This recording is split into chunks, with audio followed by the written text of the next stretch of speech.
अशी एक लग्नगाठ भाग 54. तर मित्र आणि मैत्रिणींनो, आपण मागील भागात पाहिले की सीमा आणि मोहितचे लग्न झाले. मात्र लग्न झाल्यावर मोहित पूर्ण बदलला होता.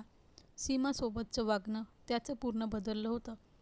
त्याला रिझवण्यासाठी, त्याचं प्रेम मिळवण्यासाठी तिने खूप प्रयत्न केला होता, पण सगळेच निष्फळ झालं होतं.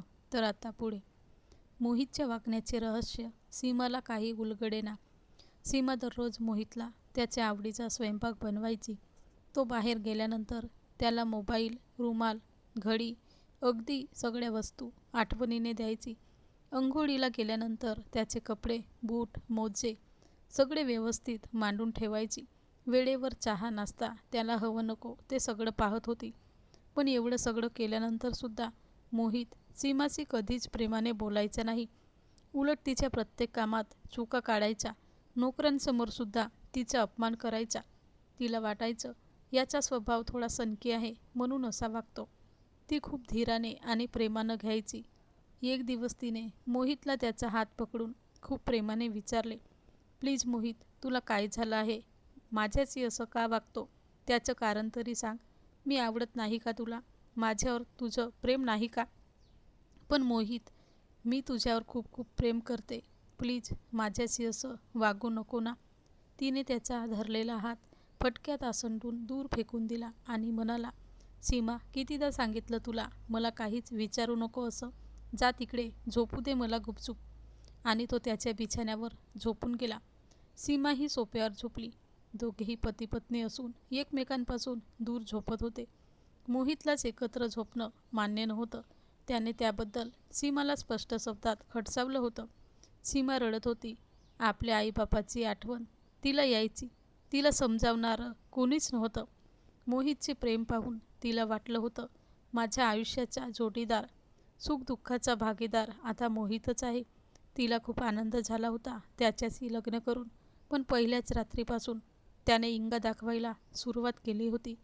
त्या दिवशी सीमाला खूप उशिरापर्यंत अर्ध्या रात्री झोप लागली.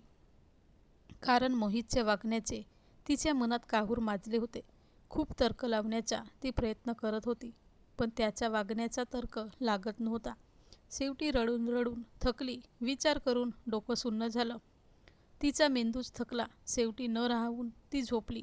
पण मोहितला तिची थोडीही दया आली नाही. ती रडते आहे का झोपली आहे ते सुद्धा त्याने तिच्याकडे ढुंकून पाहिले नाही. रात्रीच्या 2 वाजेच्या सुमारास तिला जाग आली. तिने बेडवर पाहिले. मोहित तिथे नव्हता. तिने आजूबाजूला पाहिलं. वॉशरूमचा कानोसा घेतला, पण तो खोलीत कुठेच नव्हता. तिने समोर भिंतीवरच्या टकटक करणाऱ्या घड्याळाकडे बघितलं. रात्रीचे 2 वाजले होते. तिच्या मनात आलं, एवढ्या रात्री मोहित कुठे गेला असेल? ती उठली. खोलीचं दार उघडून बाहेर आली तर तिला बाजूच्या खोलीत आवाज ऐकू आला. दार फक्त लोटलेलं होतं, अर्धवट उघडंच होतं. मोहितसमोर एक व्यक्ती उभी होती, अर्धवट वयाची. मोहित त्याला सांगत होता, डॅड, हे घ्या शेअर, त्या सीमाच्या आजीने दिलेले. हेच हवे होते ना तुम्हाला? आणि त्यासाठी मला सीमाशी लग्न करण्याचं नाटक करावं लागलं. प्रेमाचं नाटक करावं लागलं, तेव्हाच ती मान्य झाली. नाहीतर एकाएकी तिने ऐकलेच नसतं. पूर्ण धीट मुलगी आहे. काय काय करावं लागलं मला त्यासाठी. तिच्या घरी काम करावं लागलं. तिच्या सगळ्या गोष्टी मान्य कराव्या लागल्या.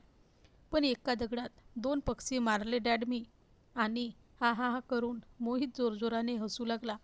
ती व्यक्ती बोलली, 2 पक्षी? ते कसं? डॅड, तुम्हाला तिच्या आजीने खरेदी केलेली कंपनीचे शेअर हवे होते आणि मला माझ्या गालावर मारलेल्या झापडचा बदला. तो गालाला हात लावून आणि डोळ्यातून अंगार ओकत बोलला, डॅड, आजपर्यंत कुणी माझ्यावर नुसतं बोट दाखवण्याची सुद्धा हिंमत केली नव्हती आणि या मुलीने चक्क माझ्या गालावर चापट मारली आणि माझ्या गाडीला दगडाने मारले. त्या व्यक्तीने असं ऐकताच स्वतःच्या गालाला हात लावला, जसं काही आठवल्यासारखं. तो पुढे काही सांगणार तितक्यात सीमा एकदम दार लोटून आत आली. त्यांचं बोलणं खूप हळू असल्याने तिला बोलणं सहसा उमजलं नाही, पण तिला काहीतरी शंका आली म्हणून ती पटकन आत गेली. तिने आत जाऊन बघितले तर ते दोघे मोहित आणि माधव होता, जो लग्नाअगोदर बाजारात त्याने सीमाला छेडले होते आणि सीमाने त्याला गालावर थापड मारून तिची सुटका करून घेतली होती. त्यानंतर तिच्या सावत्र आईने त्याच्याशीच लग्न जमवलं होतं आणि त्या धक्क्याने तिचा बाप मृत्यू पावला होता. तर तोच होता माधव. त्याला पाहिल्याबरोबर सीमाला मागच्या सगळ्या गोष्टींची आठवण झाली. तिचा संताप उफाळून आला आणि त्याला पाहताच ती जोरात ओरडली, "अरे नीच माणसा, तू इथे कसा काय आलास? माझ्या बापाला मारून तुझं मन भरलं नाही?" असं म्हणून तिने त्याच्या गालावर जोराने थापड मारणार तेवढ्यातच तिचा हात मोहितने अलगद पकडला आणि एक हिसका देऊन सोडून दिला. तिचा हात लचकला. तिने "आई ग" असं म्हणून दुसऱ्या हाताने हात सांभाळला. मोहितच्या डोळ्यात अंगार संचारला होता. हात पकडतच तो जोराने तिच्यावर ओरडला होता, "सीमा, तुझी हिंमत कशी झाली माझ्या डॅडला मारण्याची, हात उचलण्याची?" तरीही तिचा दुखावलेला हात सांभाळत सीमा म्हणाली, "मोहित हा माणूस नाही, हैवान आहे. ह्याने माझ्यासोबत खूप वाईट केलं आहे." असं सांगून ती खूप तावातावाने तिच्यावर घडलेला मागचा सगळा प्रसंग तिने मोहितला सांगितला. मोहित माधवजवळ गेला. थोडा वेळ त्याला बघत उभा राहिला आणि मागे वळून सीमाकडे आला आणि सीमाच्या गालावर जोराने थापड मारली. "तुझी हिंमत कशी झाली माझ्या डॅडवर हात उचलायची? माझ्या डॅडबद्दल असं काहीही सांगायची? माधव हा मोहितचा बाप आहे." हे ऐकून सीमाला खूप मोठा धक्का बसला. ती सुन्न होऊन तिथेच जसे करंट लागल्यासारखी उभी राहिली.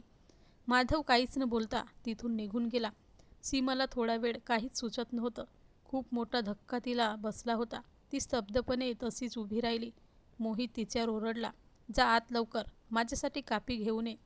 ती अडखळत म्हणाली, "मोहित, माझा इथे जीवन मरणाचा प्रश्न तयार झाला आहे आणि तुला एवढ्या अर्ध्या रात्री कापी पाहिजे?" मोहित म्हणाला, "हो, माझी झोप मोडली, मला कापी हवी आणि मला जे पाहिजे ते तुला लगेच द्यावं लागेल, काहीच प्रश्न न विचारता. आणि एकच वेळा सांगून ठेवते तुला, माझ्या डॅडचा अपमान मला सहन होणार नाही. जर माझ्या डॅडविषयी काहीही बोललीस तर तुझी हालत खूप वाईट होईल, लक्षात ठेव." सीमा म्हणाली, "मोहित, मी तुझी बायको आहे. तू माझ्याशी असं का वागतो आहेस? तुला माझ्याशी असं वाईटच वागायचं होतं तर माझ्याशी लग्न कशाला केलं? का मी तुला पसंत नव्हते का? मी तुला पसंत नव्हते तर का केलं लग्न? का माझं आयुष्य खराब केलंस? बोल ना मोहित, का असं वागलास? मी काय बिघडवलं तुझं?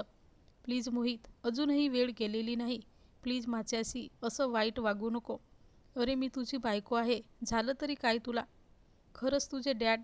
पुढे सीमा काही बोलणार तेवढ्यातच मोहित म्हणाला, "खबरदार, पुढे माझ्या डॅडबद्दल वाईट शब्द जरी काढला तरी तुझी जीभ हाडसडून घेईन." त्याचे गरजणारे शब्द ऐकून तिची बोलतीच बंद झाली. ती थरथर करू लागली, त्याच्या विनवण्या करू लागली. सीमा म्हणाली, "प्लीज मोहित." मोहित खूप जोरजोराने हसू लागला आणि तिला म्हणाला, "कोणी सांगितलं की माझं तुझ्यावर प्रेम आहे? तुझ्याशी लग्नसुद्धा मी फक्त तुझा बदला घेण्यासाठी केला." सीमा म्हणाली, "बदला? कशाचा बदला? काय केलं मी?" मोहित म्हणाला, "अरे वा, काय केलं मी? वरून अजूनच तूच विचारते आहेस? ही तर अशी गोष्ट झाली ना, हिंदीमध्ये ती काहीतरी म्हण आहे ना, काय ग ती?" "हो, आली लक्षात. सौ चुये खाके बिल्ली चली हचपे, असंच ना?" सीमा त्याच्याकडे डोळे ताणून विस्मयाने बघत होती. तिला काहीच कळत नव्हते की रोहन असा का वागतो म्हणून. तो आसुरी आनंदातच खदखद हसू लागला आणि तिला सांगू लागला. पण काय सांगू लागला ते आता पुढच्या भागामध्ये. आणि हा भाग कसा वाटला तो कमेंटमध्ये सांगा आणि सबस्क्राईब करा.